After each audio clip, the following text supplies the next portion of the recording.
தற்போது ஒரு அண்மை செய்தி. திண்டுக்கல் மாவட்டம் கொடைக்கானலில் கோடை விழாவின் ஒரு பகுதியாக நடைபெற்ற நாய் கண்காட்சியில் பல்வேறு வகையான நாய்கள் பங்கேற்று அசத்தின. விவரங்களுடன் இணைகிறார் எமது செய்தியாளர் செல்வராஜ். வணக்கம் செல்வராஜ், கூடுதல் தகவல்களை சொல்லுங்க. ஃபுல் மூன் சேல் காலை 9 மணியிலிருந்து இரவு 12 மணி வரை மே 31 ஒரு நாள் மட்டும். நிச்சயமாக ஆனந்தி, திண்டுக்கல் மாவட்டம் கொடைக்கானலில் கடந்த 10 நாட்களாக கோடை விழாவானது நடைபெற்று வருகிறது.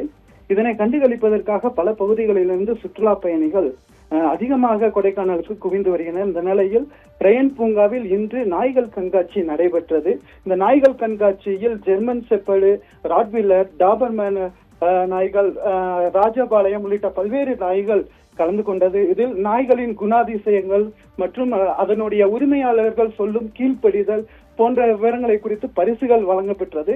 இதில் பல்வேறு நாய்கள் அவர்களுடைய செல்ல பிராணிகளும் கலந்து கொண்டு இந்த போட்டியில் வெற்றி பெற்றது. இதில் முதல் பரிசாக சவுந்தர் என்பவருடைய நாய் பரிசை தட்டி சென்றது குறிப்பிடத்தக்கது. ஆனந்தி.